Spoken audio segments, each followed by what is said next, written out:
billionaire who chose poverty to find his worth. He had private jets, a mansion on every coast, and a name that moved markets. But one cold morning, Alexander Drake vanished, leaving behind billions and becoming a ghost in his own empire. No one knew why. No farewell. No clue. Until a diner waitress in a dusty small town found a man washing dishes for minimum wage, with the eyes of a man who once ruled the world. Ladies and gentlemen, lay down and relax. Also, don't forget to subscribe my channel for more interesting videos. Thank you. The world searched for a billionaire, but he was scrubbing floors in a gas station where no one knew his name.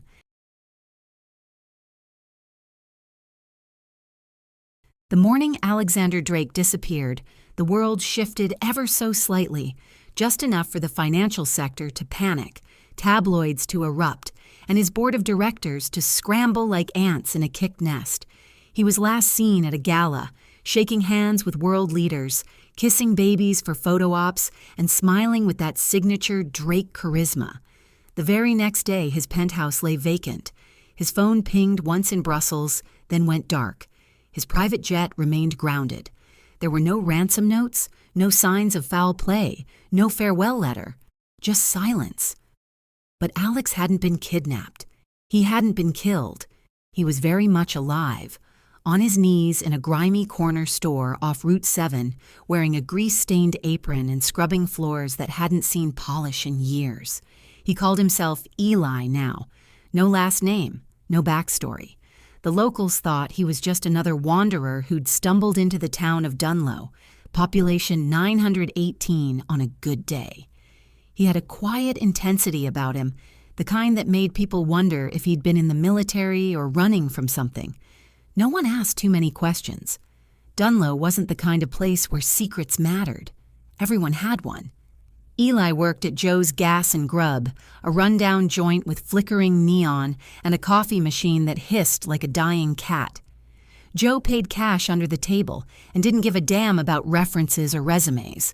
Eli showed up on time, didn't talk back, and did his job. That was enough. But every night, after sweeping up cigarette butts and mopping puddles of spilled soda, he'd sit out back on an old crate and stare up at the stars.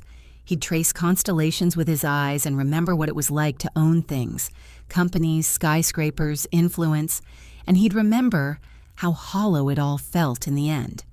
Alexander Drake hadn't just walked away from his fortune. He ran from it. From the glitz, the corruption, the soul-rotting pressure to perform, to dominate, to win. From a life that looked perfect on the outside but bled loneliness on the inside. He was 37 and dying on the inside. And no one noticed. Until her. She came into Joe's just past midnight on a Thursday, shivering in a rain-soaked hoodie 2 sizes too big, holding a torn photo in one hand and a wallet in the other. Her eyes scanned the room until they landed on him, sweaty, tired, wiping down a table near the back. "You're him," she said, like she'd just solved a riddle she didn't want the answer to. He looked up slowly, meeting her gaze with practiced neutrality. He'd had close calls before. A journalist at a diner in Missouri, a former associate in New Mexico. But this woman wasn't from that world.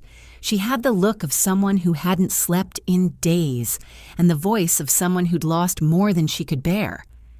"I think you've got the wrong guy," he said flatly. She dropped the photo onto the table. It was old, grainy, half-burned, but his face was unmistakable, standing beside a younger man, both of them in tuxedos, laughing. "That's my brother," she whispered. "The one next to you. He went missing a year ago, after attending one of your parties." Alex's breath caught for a fraction of a second, a detail most people would miss, but she didn't. "You remember him," she said. Not a question, an accusation. He nodded once. Slowly. "He was smart," Alex said finally. "Too smart. And he asked the wrong questions." Her name was Grace. She worked 2 jobs, slept in her car some nights, and carried a rage that kept her alive. She'd been hunting down clues for months, ever since her brother Jordan disappeared after a charity event hosted by Alexander Drake. The police called it a runaway. The tabloids called it a scandal. But Grace knew better. And now, face to face with the man who might hold the key to it all, she didn't want revenge. Not yet. She wanted the truth. Alex, Eli, looked at the photo again, then at her.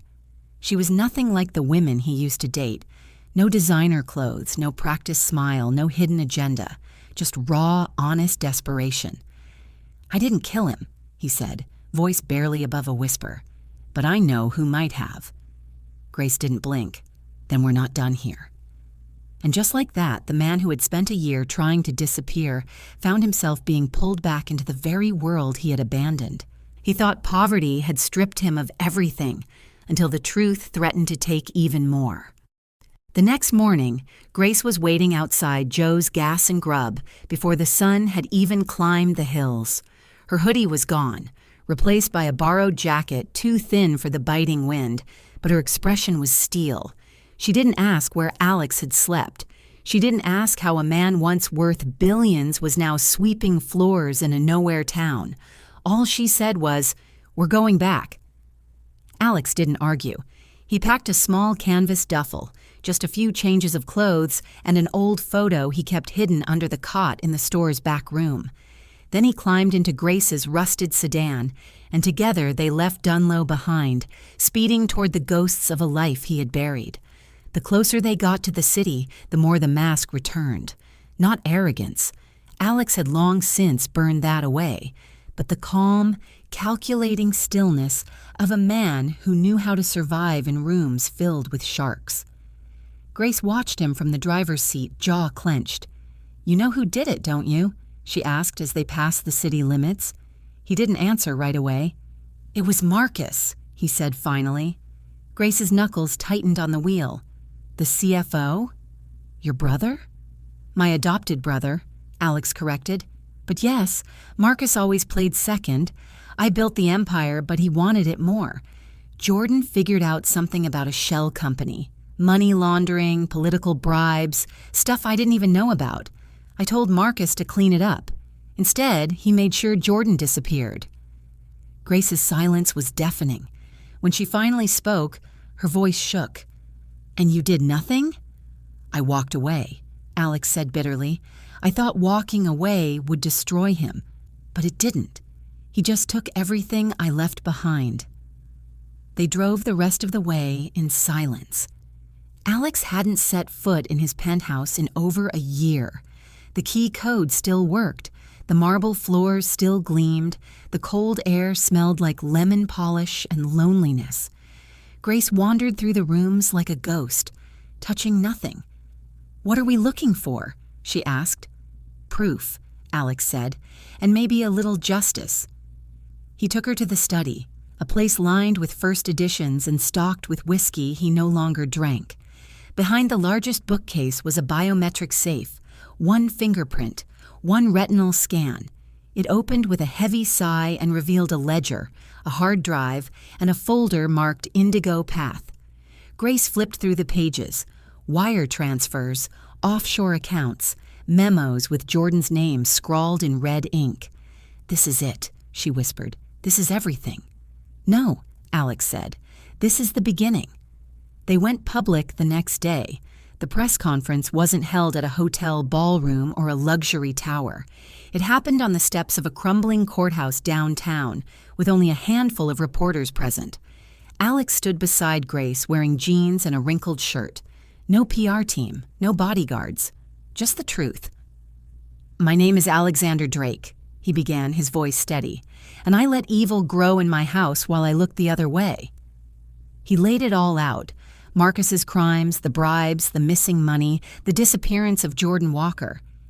Then he handed the hard drive and the ledger to the DA and walked away from the microphones. Grace followed him down the steps, stunned. "You just handed them the ammunition to destroy you," she said. "I already destroyed myself," he replied. "This is just cleanup." Marcus was arrested 3 days later. The news exploded. Stocks crashed, board members resigned, but the public didn't rage against Alex. In fact, something strange happened. They listened, because he didn't try to spin it. He didn't beg forgiveness. He owned it. Grace received a call a week later. Jordan's body had been found, buried outside a private estate owned by one of Marcus's shell companies. It wasn't the ending she hoped for, but it was truth, and that was enough. Alex never returned to his old life. He used what was left of his liquid assets, just under $6 million, to create the Jordan Project, a nonprofit that funded investigations into missing persons cases, especially those swept under by corruption. He named Grace co-founder. He bought a modest house in Dunlow and opened a free community kitchen behind Joe's Gas and Grub.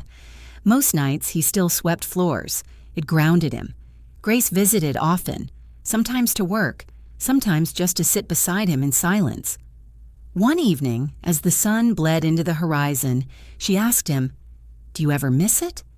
The power, the luxury, the old life?" Alex smiled, more at peace than he'd ever been. "I used to think wealth was freedom," he said, "but it's not. Not when it costs you your soul.